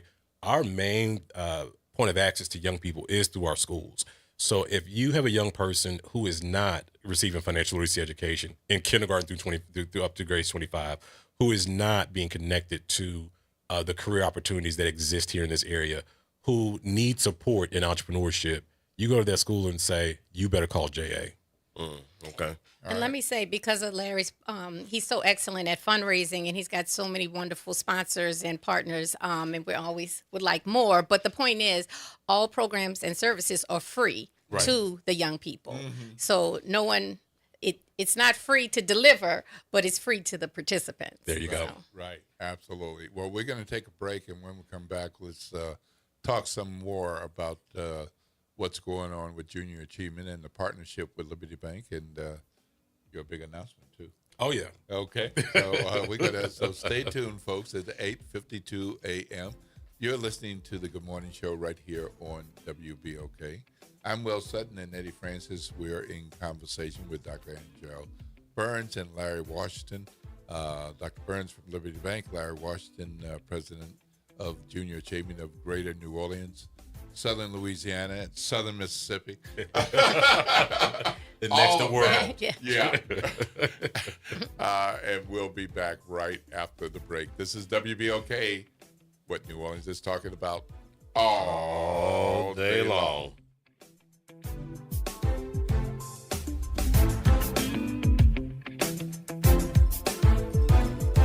This is The Law and Your Legacy. I'm attorney Pete Hamilton. I'm attorney Ryan Hamilton. When it comes to family planning, should you go with a will or a trust? A will is like leaving instructions to the court. It tells them who gets what, but your family still has to go through a succession, which can be costly and time-consuming. A trust, on the other hand, avoids court altogether. So when the time comes, everything transfers smoothly to your loved ones. It's a little more work up front, but way less hassle and expense later. Plan smart, save time, and take care of your family. This is not legal advice. That's just a tip brought to you by Liberty Bank and Trust. For more information, go to libertybank.net or contact us at 504-915-5016. New Orleans, are you ready for a voice that says what you're thinking?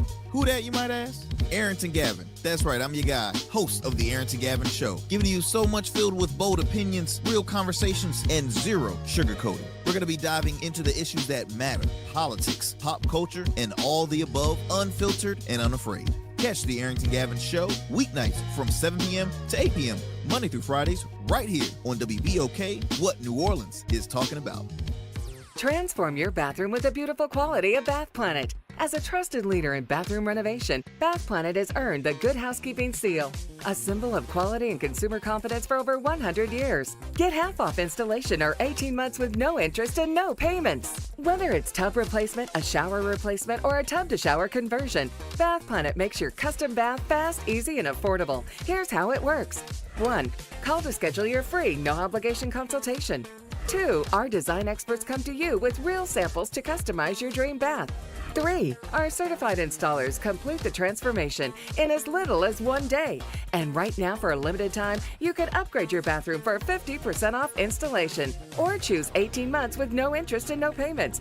But you need to call now. This special offer is only available by calling 800-981-8177. That's 800-981-8177. Call 800-981-8177 right now before the offer ends. Good morning, Wake Up. The Good Morning Show. Good morning. On WBOK.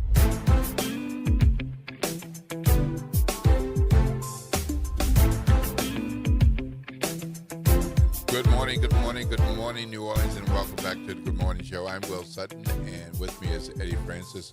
We're in conversation with Dr. Angel Burns from Liberty Bank and Larry Washington from Junior Achievement, and we're talking about some of the great work that you're doing with the help and sponsorship of Liberty Bank.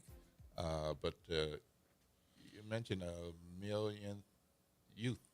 I did. Yeah, 1 million. What did that happen? When is it going to happen? Where we stand? Great. I want to talk, but just briefly walk through a couple things happen over the next couple of weeks that culminate with this 1 million student.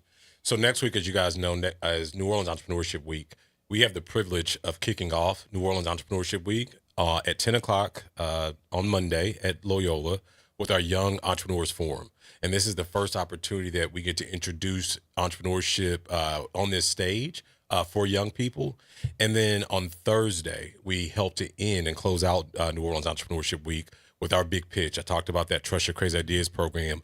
Our 4 finalist students are going to pitch on the big stage at NOE next Thursday. And then talking about the big announcement, well, one more. March 18th, we're hosting a career expo with our friends at Youth for Sonola at the UNO Lakefront Arena for over 3,500 high school students right here in New Orleans, connecting them with high-wage, high-growth careers.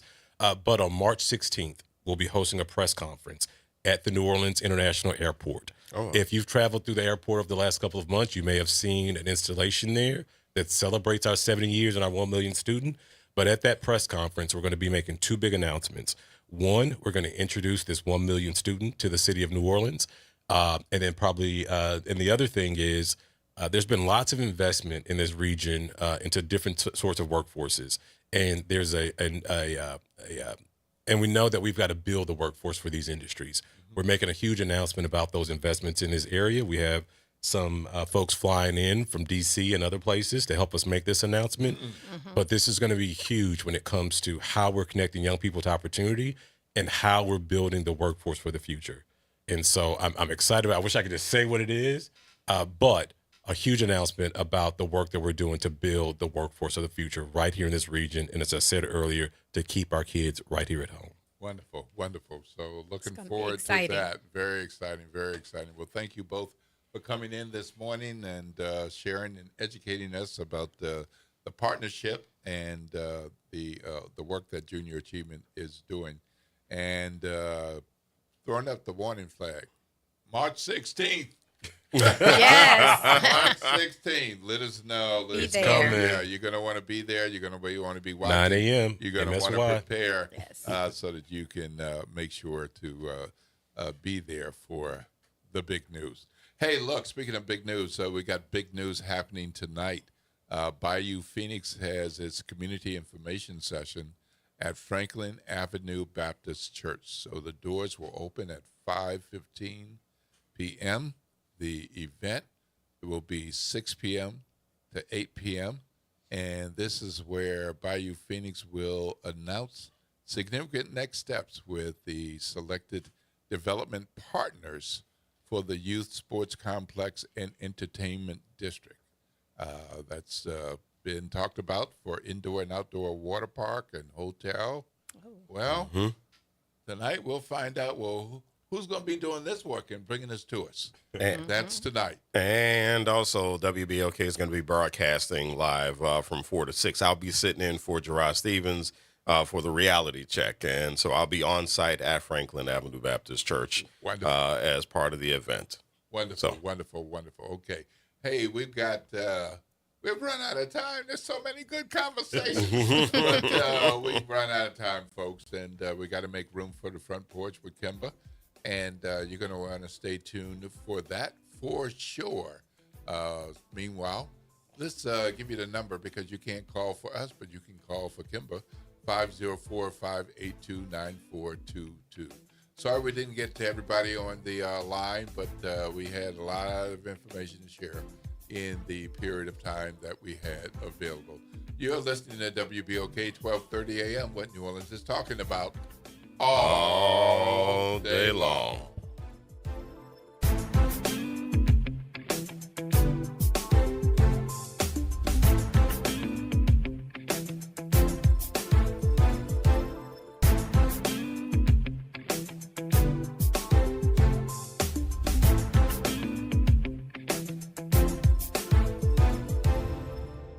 This is The Law in Your Legacy. I'm attorney Pete Hamilton. I'm attorney Ryan Hamilton. If you had $1 million, would you leave it to an 18-year-old?